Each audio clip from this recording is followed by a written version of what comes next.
Hello, and welcome back to the Historia Dramatica podcast. I'm your host, Willem Kahn. Thank you as always for listening. Before we begin today, I'd like to take a brief moment to cover some housekeeping items first. Firstly, I'd like to apologize for this episode being a day late. I just graduated on the 7th, which took up most of my day, and therefore I was unable to record, edit, and upload the episode on time. Secondly, I'm pleased to announce that I will be uploading the podcast to YouTube. The videos that I post there will be the same as the ones that I post elsewhere in terms of audio content, the only difference being that there will be a minimal visual element, seeing as how I'm not really competent enough in that regard to pull off anything more complex. The plan is to upload the entire backlog of episodes as I finish converting them to an MP4 format, and then once that has been completed, I will begin posting new episodes of the podcast there as they come out according to the usual bi-weekly schedule. Anyway, if that interests you, be sure to check out the YouTube channel. The link will be in this episode's description. Without further ado, let's begin this week's episode. In the last part of our series on the Ukrainian War of Independence, we covered the brief rule of General Pavlo Skoropadsky as hetman of Ukraine. Skoropadsky was a wealthy landowner and a prominent officer within the Tsarist army who was elected by a group of other wealthy landowners to become the leader of a new Ukrainian government that was intended to replace the Central Rada. This was done at the behest of the Central Powers, who had lost patience with the Rada and its socialist policies, and wanted to maneuver into power a new government that it could more easily cooperate with. The hetman only enjoyed the support of the propertied classes of Ukraine, and he was massively unpopular with the masses of peasants, who saw him as a traitor to the Ukrainian national movement. Despite attempts to win back popular support by supporting initiatives to, for instance, Ukrainize the education system, or to organize an independent Ukrainian army, the hetman's government was hampered by popular revolts in the countryside. For the entirety of its existence, the hetmanate was entirely reliant on the military support of the Central Powers. Therefore, when the Central Powers collapsed in the autumn of 1918, the hetman found himself in rather dire straits. Backed into a corner, Hetman Skoropadsky felt he had little choice but to court the favor of the Entente powers, by announcing his intention to reunify Ukraine with Russia. This declaration did not result in diplomatic recognition from the Entente. Rather, it only served to prompt the left-wing Ukrainian nationalist elements to openly revolt. A new government was formed, called the Directorate, to head the newly revived Ukrainian People's Republic. Social Democratic leader Simon Petlura, acting as the supreme commander of the Ukrainian military, sounded the call to rebellion on December 14, 1918. In the face of a massive popular uprising, and with the Germans having begun to evacuate the country, Skoropadsky realized that all was lost. He donned a German officer's uniform and fled to Berlin via train. While the conclusion of the First World War resulted directly in the overthrow of the hetman in eastern Ukraine, meanwhile in western Ukraine, that is to say the portion of Ukrainian territory that fell under Austro-Hungarian jurisdiction, the collapse of the dual monarchy provided the Ukrainian nationalists there with a similar opportunity to make a bid for independence. For the most part, the Austro-Hungarian Empire's sizable Ukrainian population, which according to the empire's final census conducted in 1910 numbered a little under 4 million, supported the dual monarchy's war effort against Russia. Most Ukrainian nationalists believed that the victory of the Central Powers would result in the independence of eastern Ukraine, and in western Ukraine it would result in the creation of a separate Ukrainian crown land within the empire. However, many Ukrainians turned against the dual monarchy when Vienna announced in July 1918 that there were absolutely no plans to grant the Ukrainians self-government.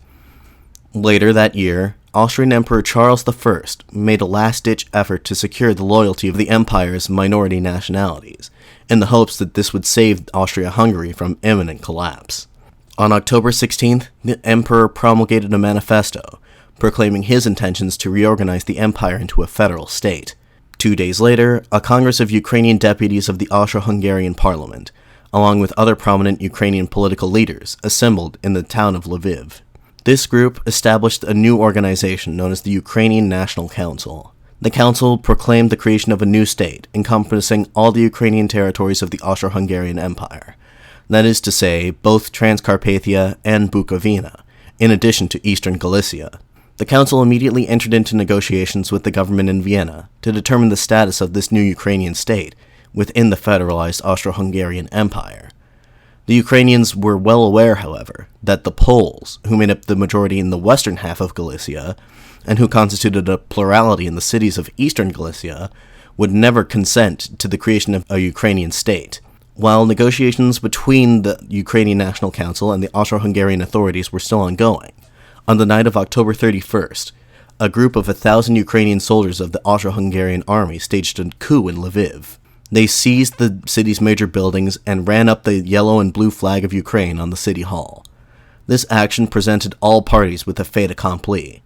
The next morning, the Ukrainian National Council convened once more and proclaimed the outright independence of the Western Ukrainian People's Republic. The proclamation of the new republic was accompanied by a direct appeal to the Western Ukrainian people. Quote, "The fate of the Ukrainian state is within your hands. You shall stand as an impregnable wall, and you shall repulse all inimical attempts upon the Ukrainian state." End quote. When compared to their counterparts in the East, the Western Ukrainians had far less trouble in creating a functional state apparatus, and in maintaining order in their territory. This can be attributed, at least in part, to the Ukrainian social and political traditions they had been able to exercise under Austro-Hungarian rule. The Ukrainian National Council assumed control of all military units of Ukrainian nationality, and directed them to keep the peace and to protect vital infrastructure. Historian Serhii attributes the success of the Western Ukrainian People's Republic largely to the fact that Western Ukrainian society had become united in the face of Polish hostility.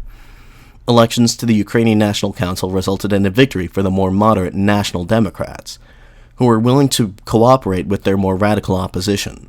The council then made provisions for a whole slate of basic civil and political rights for the country's minority populations.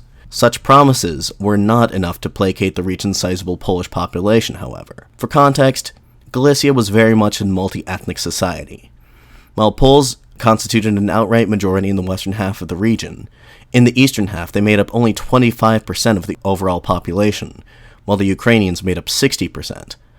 However, as the Ukrainian people in the region very much remained an overwhelmingly rural population, Poles and Jews dominated the cities of eastern Galicia, including Lviv itself. In spite of the region's ethnic diversity, many Polish nationalists believe that the entire region, including the eastern half inhabited primarily by ethnic Ukrainians, was rightfully Polish territory. Almost immediately following the proclamation of the Republic, Lviv was overtaken by a wave of ethnic violence, as many of the city's Poles took up arms to fight against the forces of the new government. It was a brutal struggle, characterized by irregular urban warfare. Neighbors fought against neighbors, and atrocities were committed on both sides. By November 21st, the Poles had effectively pushed the Ukrainian forces out of the city and into the countryside, where ethnic Ukrainians predominated. Despite losing Lviv, the Western Ukrainian government maintained control over the remainder of eastern Galicia, establishing a functional administrative apparatus, enacting land reform, and rallying to their banner an army around 70,000 strong. Unlike the Directory, which was riven with internal division, the Western Ukrainian government was more or less united in their efforts to fight off Poland and maintain their independence. The tide of war shifted in April 1919, when a Polish army of 60,000 arrived in Galicia. This was the famous Blue Army, led by General Joseph Haller von Hallenberg. It had been formed of Polish volunteers and prisoners of war in France, and had served with distinction on the Western Front of the First World War. Now that the war in the West was over, the French authorized the Blue Army to redeploy in Eastern Europe. Ostensibly, their mission was to fight against the Bolsheviks, but in reality, General von Hallenberg utilized it to fight the Ukrainians in Galicia, whom, he offered his reassurances to the French government, were basically no better than Bolsheviks. The Galician army was entirely unprepared for the arrival of this new and formidable fighting force, and over the next few months they were pushed further and further eastwards, until July they were forced to cross the Zbruk River into eastern Ukraine, whereupon they joined the forces of the Directory. Meanwhile, in eastern Ukraine, the forces of the Directory entered Kiev on December 14th, in the wake of the German withdrawal. Ukrainian independence under the Ukrainian People's Republic was proclaimed for a second time. But despite this fact, no attempt was made to reconstitute the Central Rada, nor was any invitation extended to its former president, Mykhailo Hrushevsky, to play any part in government. The new government, which was made of Social Democrats, believed that Hrushevsky and the Social Revolutionary Party had largely been discredited due to their collaboration with the Germans prior to the Skoropadsky coup. The Directory wanted to ensure that it was seen as the sole legitimate government of the Ukrainian state. To this end, a week after retaking the capital, a lengthy declaration was issued which, among other things, recognized collective labor agreements, the right to strike, and the 8-hour workday. It reaffirmed that the Directory was the legitimate provisional government, and at the same time proposed convening a new Congress of workers, soldiers, and peasants' deputies, for the purpose of determining the form that a new, more permanent government should take. The declaration ended with the following statement, quote, "Standing firmly and unswervingly on the road to social reform, the Directory believes it is necessary to state explicitly that it will take the necessary steps to avoid all anarchic, disorganized, and unsystematic forms of this reconstruction. The Directory will regard itself as obliged to view these great tasks within the context of the socio-historical and international conditions prevailing in Ukraine at the present time, and also with respect to the best forms of social reform attained by the world, and especially by Western European toiling democracy." End quote. This declaration was authored by Volodymyr Vinnichenko, who at this time was acting as the Directory's president. The political program outlined by Vinnichenko in this declaration was considered by many of the more moderate Ukrainian Social Democrats to be eerily similar to Bolshevik rhetoric. This was no mistake, however. Vinnichenko had come to believe that the only way to defeat the Bolsheviks was to outflank them from the left, to present a political and social program that was so radical it would draw in a larger proportion of popular support. Perhaps the most powerful ideological adversary of the ultra-socialist Vinnichenko was the more nationalistically inclined Director of Military Affairs, Simon Petlura. This would be by no means the first time that these two revolutionary figures had clashed with one another. Both men had served under the Central Rada in some capacity. When Vinnichenko proposed attaching political commissars to army units to enforce discipline, Petlura accused him of attempting to institute Bolshevism into the armed forces. Conversely, when the revolt against the Hetmanate first began, Petlura issued his own universal in advance of the march on Kiev, an action that Vinnichenko believed detracted from the revolutionary and programmatic character of the uprising, and that gave all glory to Petlura personally. Both Petlura and Vinnichenko commanded considerable popular support, but at this time, neither was capable of outmaneuvering the other for outright control of the Directory. The divide between Vinnichenko and Petlura represented a larger schism within the Ukrainian national movement. Both major political parties in Ukraine, the Social Democrats and the Social Revolutionaries, had split between leftist and rightist factions. This factionalism was especially dangerous at a time when unity was required to face the looming threat of a renewed Soviet invasion. When the Central Powers invaded and occupied Ukraine at the behest of the Central Rada in early 1918, the Ukrainian Bolsheviks and their Russian counterparts were sent back across the border into Russia.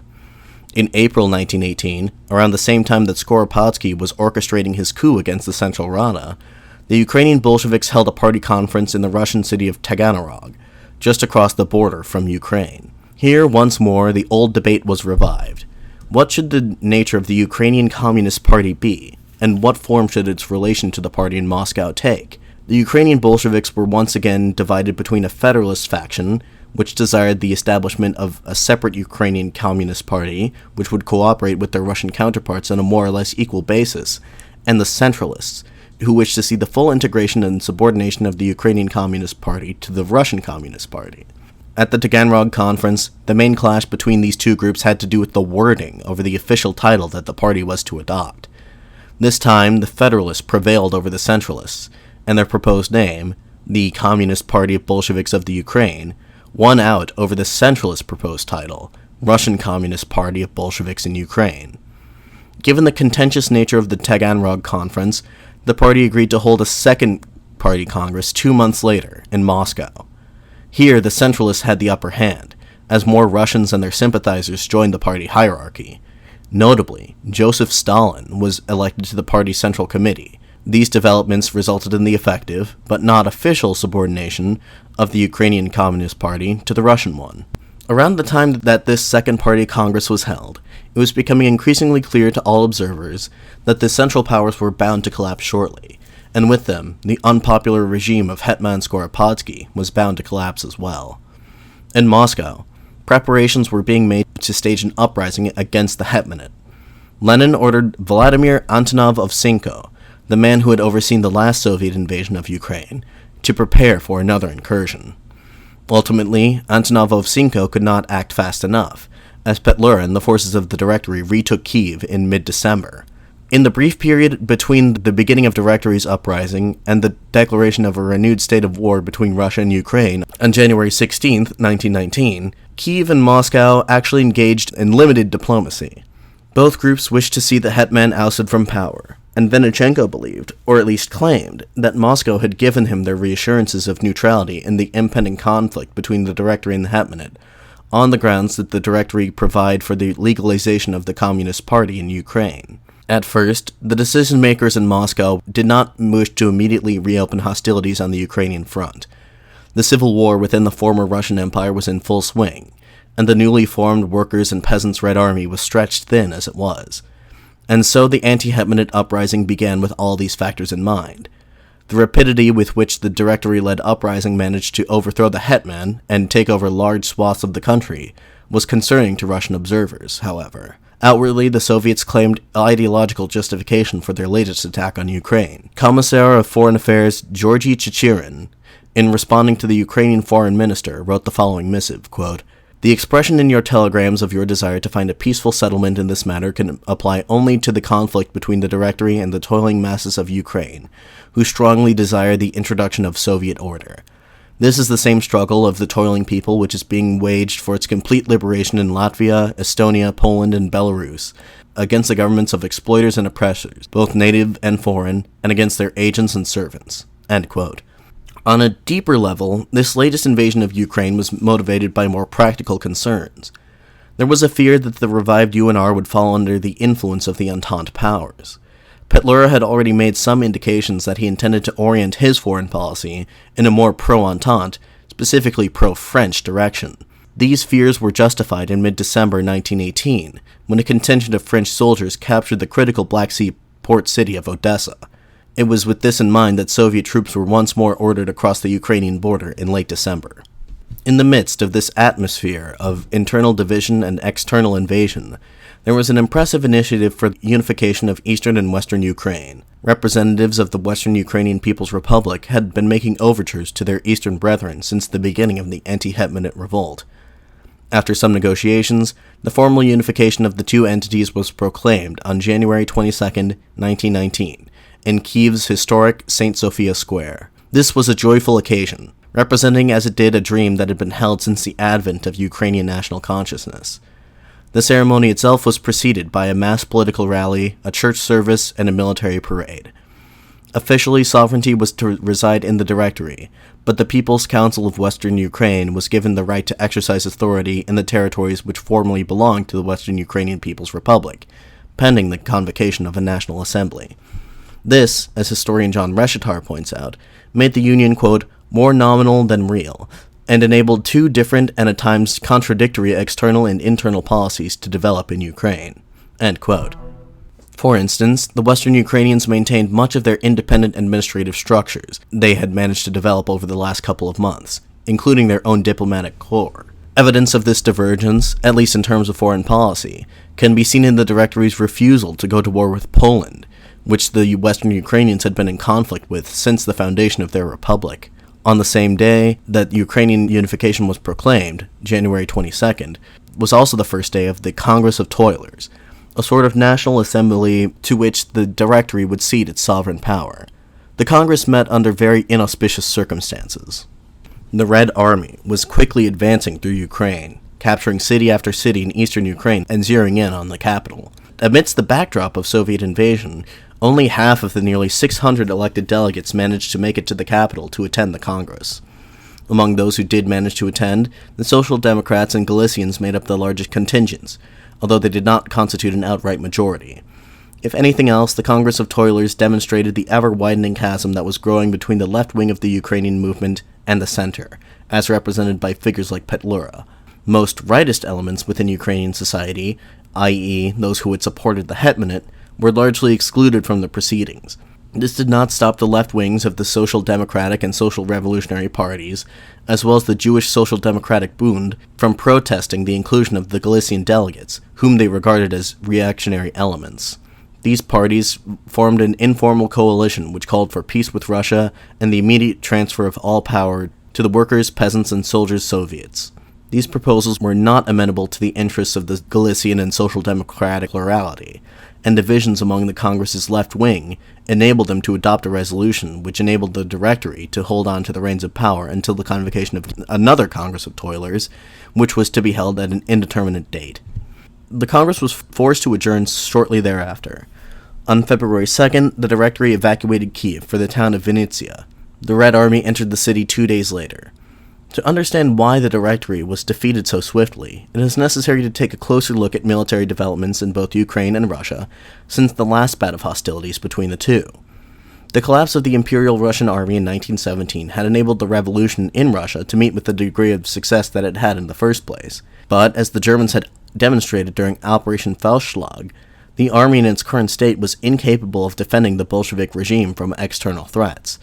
Therefore, once the Treaty of Brest-Litovsk was signed, the Bolsheviks used the relative state of peace to build up a new fighting force capable of adapting to the harsh realities of modern warfare, while still adhering to socialist principles, the Workers' and Peasants' Red Army. Vladimir Lenin entrusted this monumental task to Leon Trotsky, who was named People's Commissar for Military and Naval Affairs in January 1918. Trotsky worked tirelessly to reform the army. He saw to it that military discipline was reintroduced, former Tsarist officers were brought on, and conscription was re-implemented. These, among other reforms implemented at Trotsky's insistence, had the effect of turning the newly formed Red Army into, quote, the single most effective fighting force of the Civil War, end quote. Meanwhile, on the Ukrainian side of things, the rapid success of the anti-Hetmanate uprising had caught everyone, including the Directory itself, by surprise. Aside from the core of the army, who were the Galician riflemen, the Directory had very little else to work with. It was necessary, therefore, to raise a large standing army in a relatively short period of time. The Directory naturally looked to Ukraine's largest demographic and the base of their support, the peasantry, to fill the ranks of this new army. The organization of the army was handled in a rather decentralized way, with Petlura and the Directory assigning funds to various local warlords, or atamans, as they were called in Ukrainian, and having said atamans be responsible for the recruitment, provisioning, and command of their own soldiers. Underlying this approach to military organization was a hesitancy to enact military discipline, and a naive belief in the peasantry as being a selfless and inherently revolutionary force. As previously mentioned, when Doroshenko proposed adjoining political commissars to the army to enforce some semblance of discipline, he was immediately accused by the other members of the Directory of attempting to, quote-unquote, Bolshevize the armed forces. As a result, it proved nearly impossible to organize and discipline the forces under these regional warlords. Contrary to the Director's expectations, these peasant soldiers, more often than not, acted purely from self-interest, with their leaders, the atamans, being notoriously unreliable. Often, these atamans switched sides, defecting to the Reds, the Whites, or simply going rogue. These activities actively endangered the Directory's rule not only from a military perspective, but from a political one as well. Infamously, many of these peasant soldiers and their leaders harbored virulent anti-Semitic sentiments. Given traditionally hostile attitudes towards Jews, the tendency of Jewish people to oppose Ukrainian nationalism as such, and the complete lack of discipline and oversight in the army, and the general breakdown of public order that had been the state of affairs since 1917, the perfect conditions were created for mass violence against Ukraine's sizable Jewish minority. Much has been made of the appalling outburst of anti-Jewish violence in the period of the Civil War. As historian Laura Engelstein writes in her seminal study of the Russian Revolution and Civil War, Russia in Flames, quote, the peak of pogrom activity in Ukraine occurred in 1919, during the confrontation between the Red and White armies, and in the midst of widespread peasant rebellion. Each incident resulted in hundreds of deaths. People were murdered not only in their dwellings, but also pulled from trains, drowned on ships, and burned alive in synagogues. Women were raped, men's beards were yanked and snipped, eyes were gouged out with bayonets. After the attacks, many people perished from wounds, exposure, hunger, and disease. The vast majority of those counted as dead, excluding the many who eluded calculation, were men of working age. On the territory of Ukraine, according to one reliable account, Directory troops tied to Petlura were responsible for over 40% of these incidents, free agent partisan bands for 25%, the White Army under 20%, and the Red Army under 10%. End quote. Given the nature of this violence, exact death tolls are nearly impossible to calculate. Estimates range from 25,000 killed on the lower end to as many as 150,000. It would be a mistake to believe that anti-Semitic violence was a phenomenon that only began in 1919. These attacks drew on a long history of anti-Semitism in the former Russian Empire. Known as pogroms, massive riots aimed at the extermination of local Jewish populations had been unfortunately commonplace in the Russian Empire from the early 1880s. The reason why the majority of pogroms occurred in Ukrainian territory has to do with the fact that under the old regime, the empire's Jewish population had been restricted to what was known as the Pale of Settlement, an area comprising modern-day Poland, Latvia, Lithuania, and Ukraine. From the beginning, the Ukrainian national movement had a complicated relationship with the nascent country's large Jewish minority. When the Central Rada first emerged as a political entity, many politically active Jews were rather hesitant to throw in their lot with the nationalist project, although many did come around to support the Central Rada, with its espousal of rights for Ukraine's minorities as the best vehicle by which they might attain civil and political rights. Smaller outbursts of anti-Semitic violence occurred in late 1917 and early 1918, as public order began to break down. Both Vinnichenko and Petlura made a point of condemning this violence, and the Central Rada approved the formation of Jewish self-defense militias. Despite the Central Rada's failure to stop aforementioned pogroms, many Jews stuck by the Central Rada right up until the Declaration of Independence in January 1918, as most Jews opposed separation from Russia. The return of the Central Rada soldiers to Kyiv in March 1918 saw many Ukrainian soldiers engage in acts of anti-Semitic violence, but for the most part, the German occupation prevented further such incidents from occurring. It was when the Germans finally withdrew in late 1918 that the pogroms began in earnest.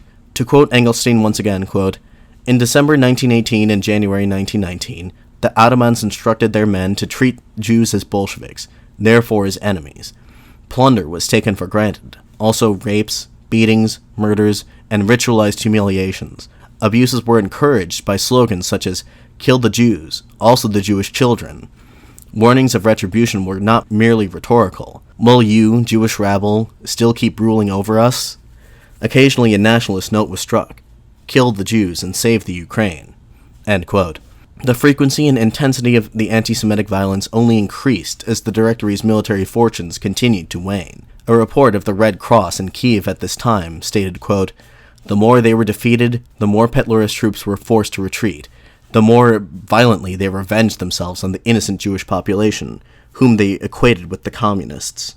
End quote. The extent to which Simon Petlura is personally responsible for the anti-Semitic violence which was endemic in Ukraine at this time is, quite understandably, a matter of some controversy, especially as Ukrainian nationalists have been quite eager to rehabilitate his image in the post-Soviet period. Petlura's own attitude towards such attacks varied depending on the circumstances. In general, he condemned acts of violence against Jews, and ordered his field commanders, to the degree that he could, to restrain their soldiers from engaging in such acts. In very rare instances, he admitted that the soldiers under his nominal command had carried out pogroms.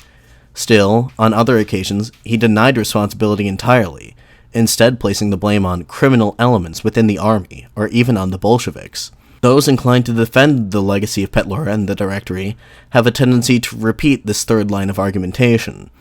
As early as 1919, the Ukrainian delegate to the Paris Peace Conference blamed the pogroms on, quote, "criminal Black Hundreds elements, the rogue actions of whom directly contradict the basis of our movement." End quote. A slightly more plausible argument, although one which still denies outright responsibility, was articulated by Julian Baczynski, the ambassador of the UNR to the United States, who claimed that the Directory was too weak of a government to effectively stop the pogroms.